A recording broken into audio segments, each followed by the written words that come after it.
Gracias por continuar con nosotros la tarde de este viernes aquí en Mega Noticias y vámonos directo a la mesa de análisis con Eduardo Campos, analista de Mega Noticias. Eduardo, me da muchísimo gusto saludarte, qué bueno que estás con nosotros esta tarde de viernes. Beto, ¿cómo estás? Muy buenas tardes. El gusto es mío estar contigo y con todo tu auditorio, Beto. Está de moda desde hace por lo menos 3 años este asunto de las caravanas migrantes y luego las califican de que son caravanas madre porque congregan a miles y miles de ciudadanos centroamericanos del Caribe y sudamericanos que quieren cruzar México para llegar a los Estados Unidos. Esta situación, lejos de estarse solucionando, Eduardo, parece que se complica. ¿Cuál va a ser la reacción nuevamente del gobierno mexicano ante la caravana que arranca el día de mañana para cruzar territorio mexicano? ¿Qué estimas? Beto, de nueva cuenta lo que se está dando son mejoralitos para un problema que es muy serio, que es el de la migración. No se han resuelto y no se están atacando de fondo las situaciones que podrían cambiar y darle otro rumbo precisamente a esta cuestión migratoria. Mientras no se resuelva la oferta de empleo en sus lugares de origen, mientras no haya democracia en sus países, mientras no encontremos que la violencia disminuye, van a seguir estas caravanas. Y más aún, Beto, cuando hemos visto el discurso del presidente de los Estados Unidos, que realmente ha dejado abierta la puerta para que la gente entienda lo que quiere y entiende lo que les beneficia. Y eso dicen, vamos a ir rumbo a Estados Unidos. No importa el costo, porque estamos hablando que, Beto, según datos recientes que acabo de hablar con personas de la Border Patrol en Estados Unidos, han investigado que hacer un viaje desde Guatemala, y no necesariamente para las personas de ese país, sino desde Guatemala hasta la frontera con México y Estados Unidos, está alrededor de entre $3,000 y $8,000. $8,000 por viaje.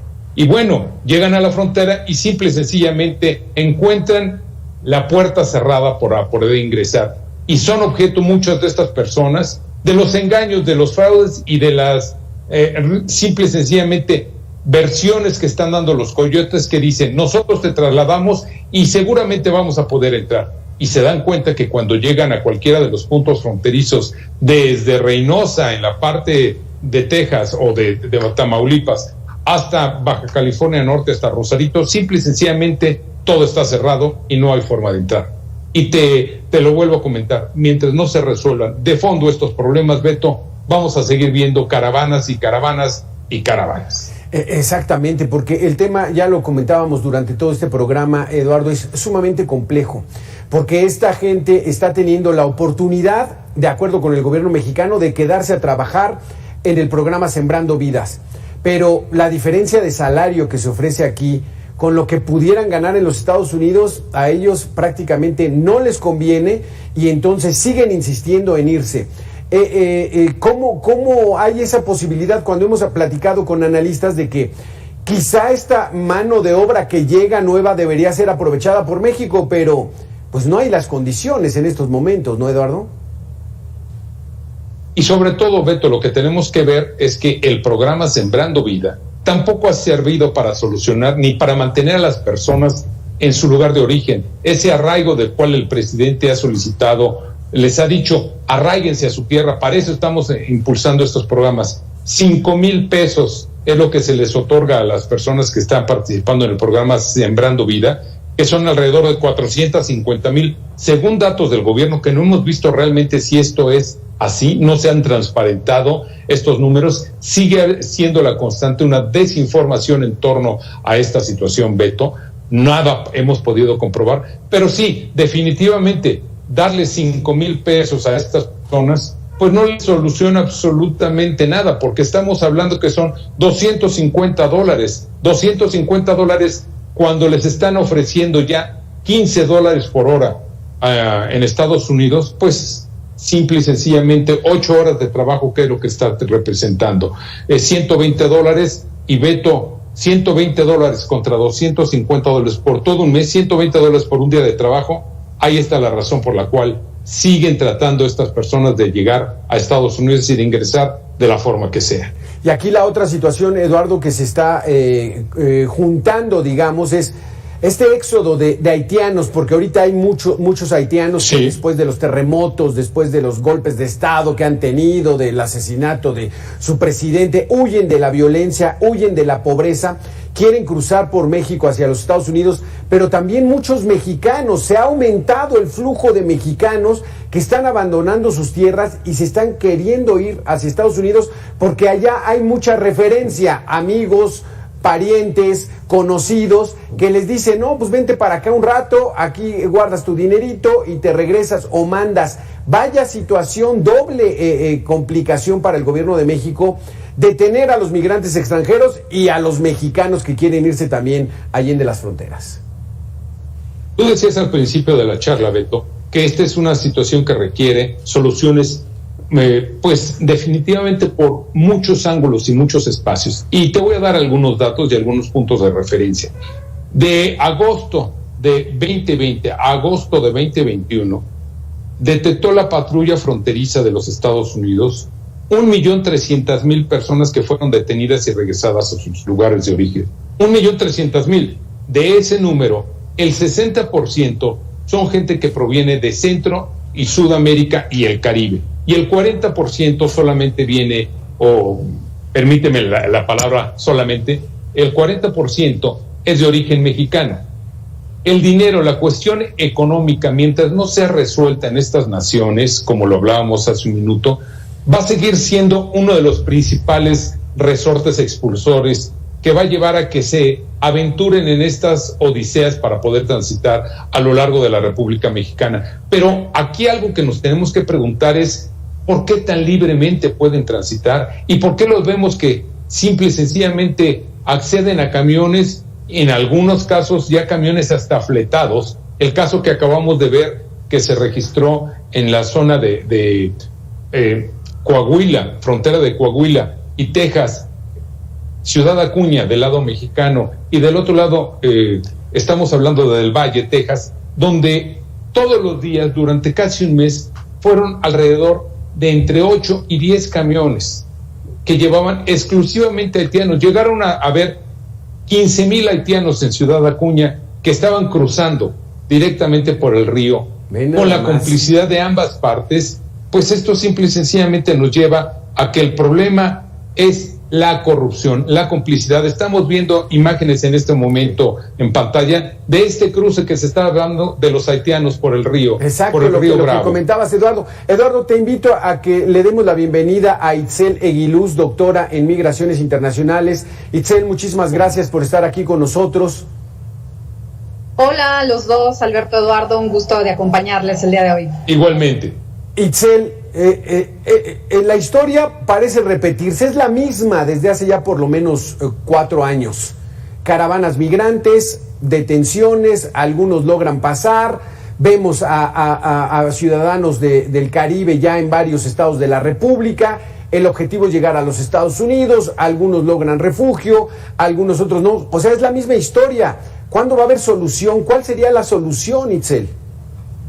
Mira, la solución es muy, muy compleja. Como ustedes ya venían comentando, la solución es sumamente compleja. ¿Cuáles son algunas de las cosas que podemos empezar a hacer o que se deberían de estar haciendo? La primera, creo que viene de los dos gobiernos. Desde la parte del gobierno de Estados Unidos tenemos, como ustedes bien saben, activo el título 42, lo cual limita ese tránsito por tierra y hace que las personas no puedan entrar a solicitar el asilo. Y hasta hace pocos meses teníamos activo el llamado Plan Quédate en México, programa de protección, y voy a decir protección entre comillas, a personas migrantes que se quiere reinstaurar. Ninguno de estos dos programas ni protegen ni ayudan a que las personas que migran en cualquiera de las diferentes situaciones que ustedes ya venían comentando, pues no está dando una solución, y lo único que hace es poner en riesgo a estas personas, en un mayor riesgo, ¿no? Y desde el lado mexicano, pues lo que hemos venido discutiendo, que desde todos los foros, cualquier persona que trabajemos migraciones, pues lo decimos una y otra vez, es que la Comar no se da abasto, y que si bien es cierto que la Comar no va a darle refugio a todo el mundo, porque no todas las personas van a cumplir con las características para ser solicitantes de asilo, Pero eso es un punto que necesitamos solucionar. No puede ser posible que la Comar no tenga presupuesto mientras que vemos a la capacidad que está teniendo el Instituto Nacional de Migración para hacer todas estas pues terribles situaciones que hemos visto en el país en las últimas semanas, ¿no? Eso desde el lado de los gobiernos. Desde el lado de los países de origen, bueno, el caso de la población haitiana es muy distinta a los casos de la población del norte de Centroamérica. Sin embargo, pues también tenemos que empezar a pensar en que estos flujos, si bien ya tenemos varios años hablando de ellos, estos flujos no se van a detener. La migración es algo histórico, siempre ha pasado, siempre va a pasar. Entonces, ¿ahora qué vamos a hacer, no? Entonces, ¿qué es lo que vamos a hacer para que estas personas no estén en la situación que están ustedes presentando en estas imágenes? Primero que nada, tendríamos que darles esa migración segura y ordenada y regular de la que hablan todos los tratados que hemos firmado históricamente. ¿Cómo hacemos eso? Bueno, lo primero es que sabemos que están llegando. Ahora, cuando llegan, pues entonces les damos las herramientas para que no tengan que estar trasladándose en estas condiciones, no tengan que estar en esta situación de ir y venir, y tengan la información para, por ejemplo, saber que pueden solicitar el asilo, y que esto les va a dar muchas más herramientas para tener esta seguridad, ¿no? Y sobre todo decirles que en un estudio que hicimos hace un par de años con ACNUR, pues algo así como el 50% de las personas ni siquiera saben que tienen el derecho al asilo. Entonces, si no lo saben, pues mucho menos lo van a poder hacer. Itzel, pero permíteme aquí hacerte el comentario. Esa migración ordenada la intentó hacer el gobierno actual, el gobierno federal, que incluso se les daba hasta víveres aquí en la Ciudad de México, transporte de Puebla para acá. Así es. Pero vino el regaño de los Estados Unidos, vino el regaño de Donald Trump y dijo, a ver, a esos me los detienes, pero desde allá. Y México tuvo que actuar así, como un muro humano desde el sur. Así pasó, Eduardo. Y más que regaño, aquí lo que hay que ver es que vino la amenaza de que se pusieran los famosos aranceles, que fue lo que detuvo y lo que hizo que el gobierno mexicano trasladara cerca de 28,000 elementos de la Guardia Nacional a la frontera sur para impedir precisamente y tratar de detener estas olas, estos flujos migrantes realmente. Pero aquí, Beto, si me permite, Itzel, yo creo que también es vital lo que está diciendo Itzel. Yo nada más agregaría un detalle. Hay aquí una situación novedosa, si le podemos llamar, en este proceso migrante, es que el número de menores de edad que tratan de ingresar a los Estados Unidos solos se ha incrementado como nunca antes en la historia. Y este es un fenómeno todavía más preocupante, porque vemos niños solos y niños de 5, 6, 7 años que simple y sencillamente dicen, es que mi papá me dijo que cruzara, que me fuera a Estados Unidos, y a veces ni siquiera tienen al familiar que los reciba del otro lado, Alberto, Itzel. Una tragedia, Itzel, porque hemos visto imágenes como los polleros, estos traficantes ilegales de personas, van y dejan a los niños pequeñitos, casi bebés, ¡pum!, del lado de Estados Unidos, y vámonos, y se echan a correr con la idea de que, pues bueno, ya estando en el territorio norteamericano, llegan las autoridades de aquel país, y entonces ahí pueda ser la posibilidad de que algún familiar de aquel lado lo reclame, y bueno, ya lograron pasar. ¡Qué terrible drama, Itzel! Sí, es absolutamente terrible, sobre todo pensando en niños, niñas y adolescentes no acompañados. Pues también hemos visto muchos casos donde las personas que están esperando de este lado que se resuelvan sus trámites, pues tienen obviamente familias, y como ustedes dicen ahora, tenemos ese problema de la violencia que tenemos en la frontera norte, y sobre todo IMUMI, que es esta organización civil que ha hecho mucho trabajo de campo, reporta muchísimas situaciones terribles sobre incluso secuestros de niñas que han sido violentadas esperando una resolución de sus casos, incluso acompañadas por sus familias. Entonces, la situación también impacta muchísimo en la salud mental de las familias, en la salud mental de estos niños y niñas. No sé si recuerdan hace un par de años cuando empezábamos a hablar de estas pequeñas que estaban en estos lugares que parecen cárceles en los Estados Unidos. Y luego cuando se separaron, a la fecha hay familias que no saben dónde están esos niños y niñas. Hay niños y niñas que no se han unido con sus familias y por supuesto no queremos pensar en las consecuencias que van a tener en su salud mental y en su desarrollo a futuro, suponiendo que puedan volverse a reunificar estas familias que en su momento fueron separadas. Sí, es terrible. Eduardo, no sé si recuerdas el caso de la famosísima Lady Frijoles, aquella mujer que rechazó el plato de frijoles que le estaban dando en esa época donde todavía se ayudaban allá los migrantes, no había todavía esa presión por parte de Estados Unidos. Ella logró pasar y la deportaron por un conflicto familiar que tuvo, por una discusión que sacó un cuchillo, la acusaron y la deportaron. Pero quiere decir que la esperanza de los migrantes es sólida. Si logran llegar a la frontera, pueden lograr el asilo o el refugio. Eduardo, Itzel, ¿cómo está la situación? Ese es parte del problema, precisamente. Mira, aquí nos tenemos que dar un paso todavía atrás y recordemos los famosos Marielitos, estos cubanos que llegaban a Cuba, llegaban precisamente a Miami, y en el momento en que ellos tocaban suelo estadounidense, tenían en automático el asilo, el refugio que les daba ya el gobierno de los Estados Unidos. Eso no se ha venido explicando, que ya no sucede así, y mucha gente piensa que con ingresar a Estados Unidos tiene ya la posibilidad de obtener el refugio, el asilo o simple y sencillamente la legalización de su situación migratoria. Esto es totalmente falso. Hoy lo que sucede es que la gente que ingresa a Estados Unidos de alguna manera es detenida inmediatamente por la patrulla fronteriza y entonces ellos solicitan a estos migrantes que inicie un proceso de asilo. Y entonces es ahí cuando ellos están en Estados Unidos y empieza el proceso.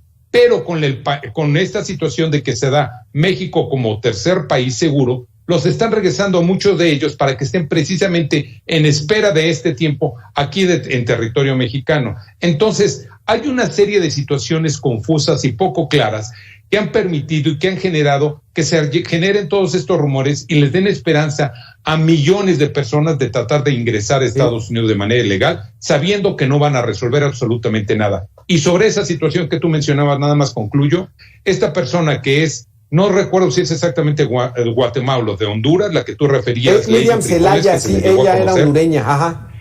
Bueno, pues se ha convertido ahora en una conductora de televisión, en una influencer en su país de origen y está tratando de alentar incluso los procesos migratorios a lo largo de México para llegar a Estados Unidos. Híjole, las nuevas tecnologías haciendo la suya. Itzel, Eguiluz, entonces, no es tan fácil para los migrantes y la política, digamos, de facto, de hecho, es que hagan esa política de desgaste, que se cansen, que vean que es muy complicado y desalentar a los que están hasta atrás en sus países y que dicen vámonos a Estados Unidos. Qué compleja situación.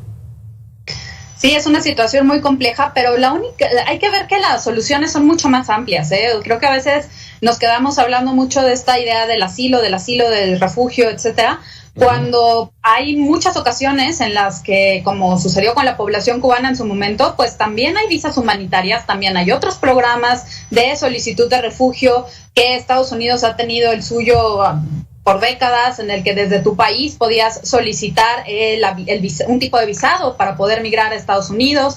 Entonces, bien ya se podría haber hablado de dar una solución específica para el caso de las personas haitianas, que en muchos casos sus hijas e hijos no tienen la nacionalidad haitiana, sino que tienen una nacionalidad ya sea brasileña o chilena, y por lo tanto no necesariamente pueden entrar a estos programas de asilo, de solicitud de asilo, de refugio, tal cual los conocemos. Entonces hay otras herramientas como estos programas específicos de visas humanitarias para poblaciones con ciertas características, como podrían llegar a ser las poblaciones haitianas. Entonces creo que hay muchísimas opciones allá afuera.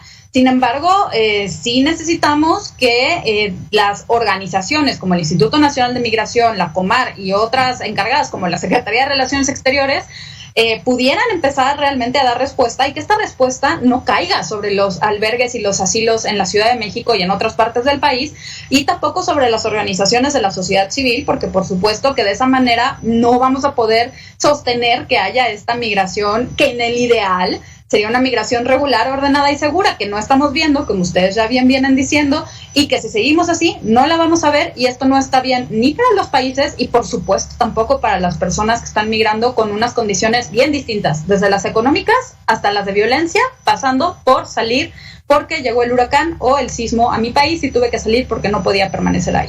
Itzel, y ahora vamos a concatenar algunos de los hechos. Eduardo, permíteme tantitito. Itzel, ahora en la ley de ingresos está disminuyendo la posibilidad de donaciones para organizaciones defensoras de derechos humanos de migrantes, y entonces esto se va a sumar, Eduardo, a esa situación, porque ahora hay que trabajar contra corriente, pero sumamente fuerte. O sea, quedan peor de desamparados los migrantes que intentan cruzar México para llegar a Estados Unidos. Mira, quiero continuar, respondo a tu pregunta, Beto, pero primero quiero continuar con el tema que estaba diciendo Itzel, que yo creo que es muy importante. Llegó el momento de empezar a dar ideas hacia dónde se puede solucionar esto, y hay soluciones. Yo quiero aportar todavía una más. Simple y sencillamente se debe de recuperar el programa de visas temporales para los trabajadores agrícolas que ya existió en algún momento, y eso vendría a ser una válvula de escape sin duda para poder dar una salida a esta problemática, a este flujo, a esta ola migrante que hay.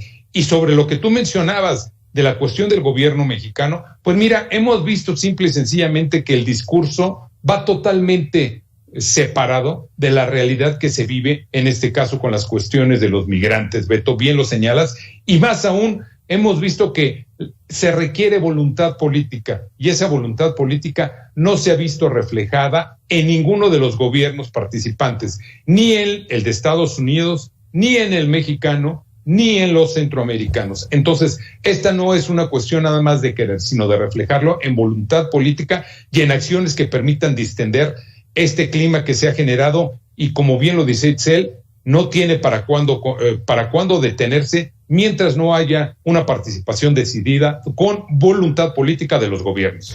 Itzel, la última pregunta entonces. Ahora prácticamente toda la responsabilidad de la defensa de los derechos humanos va a quedar en la Comisión Nacional, que es muy afín al gobierno y que critica poco todas estas violencia que hay contra los migrantes para perseguirlos, deportarlos, y las organizaciones civiles, pues bueno, ahora van a estar pues más limitadas. Pues esperemos que realmente haya una respuesta. Hoy justamente en la conferencia de prensa le preguntaban a la doctora Claudia Sheinbaum sobre por qué no se habían instalado nuevamente estos albergues, que así comenzamos esta comunicación de hoy. Y ella decía que porque hablando con el Instituto Nacional de Migración no se habían visto la necesidad. Creemos que hay la necesidad del apoyo, de un apoyo más abierto, más real, como se vio en su momento que ya comentábamos, y que esta ciudad, que ya lo había yo dicho hace poco por acá, necesita aplicar e implementar su ley de interculturalidad, que es una ciudad abierta, y entonces hagamos ver que esa ciudad es abierta y hagamos ver que esa ciudad realmente está dando una respuesta a las necesidades tanto políticas, pero también a las necesidades humanas y de todos los días que estas personas están teniendo, y no solo dejándolas con el trabajo para las organizaciones de la sociedad civil, en este caso el reconocimiento siempre a Cafemín y Tochan, que son organizaciones que siempre están ahí en primera línea. Sí, exactamente, y que allá también desde Tapachula ahí se asesoran por estas organizaciones. Eduardo, un último comentario, ¿qué diferente vamos a ver de esta caravana que intenta mañana cruzar territorio mexicano? ¿Qué diferente vamos a ver de las que han pasado en los últimos meses? Beto, es muy difícil darte una respuesta en este sentido porque cada caravana tiene sus particularidades. Simplemente sí te voy a decir dos elementos que yo veo fundamentales. Primero, cada día son más visibles estas caravanas a pesar del esfuerzo del gobierno mexicano de tratar de minimizarlas. Número uno. Y número dos, que yo quisiera con esto concluir y darle las gracias a Itzel y a ti por el espacio, es que este problema no es nuevo y no nos va a permitir llegar a una solución real escondiendo la realidad. Esta es una realidad tristemente presente en todo el territorio mexicano y en la frontera norte y frontera sur de Estados Unidos, Beto. Itzel, ¿qué diferente vamos a ver o cuál es tu estimado de esta nueva caravana que parte a partir de mañana? Pues así como dice Eduardo, es casi imposible saber qué va a pasar. Lo que esperaría yo que pasara es que se dé una respuesta tanto de la sociedad, como siempre se ha dado, pero una sociedad desde los gobiernos para que esta vez no veamos las violencias que hemos visto, no se violenten los derechos de estas personas y realmente se dé esta migración con todas las posibilidades y con toda la información requerida para que sea realmente de una manera regular y se les den todas las opciones posibles a las personas que vengan en esta caravana. Sí, que el deseo, Eduardo, Itzel, sería de que no viéramos esas escenas tan dramáticas, tan sensibles, de que los van persiguiendo como si no fueran personas. Ojalá no ocurra, ojalá haya un plan, haya una estrategia, en fin, vaya problemática que tenemos. Eduardo Campos, muchísimas gracias. Itzel Eguiluz, doctora en Migraciones Internacionales, muchísimas gracias por haber estado con nosotros aquí en Mega Noticias. Muy interesantes, vamos a estar al pendiente este fin de semana de esa nueva caravana que parte de Tapachula y bueno, esperando que no haya malas noticias en ese entorno. Muchas gracias por haber estado con nosotros. Gracias a ustedes. Hasta luego, buenas tardes. Vamos a hacer una pequeña pausa y regresamos. Qué tema tan complicado esto de los migrantes y sobre todo porque mañana hay ya el anuncio de una nueva caravana que busca cruzar territorio mexicano para llegar a los Estados Unidos. Dicen que 2,000, 3,000, hasta 4,000 o más personas que intentarán cruzar esos cercos. Regresamos aquí a Mega Noticias.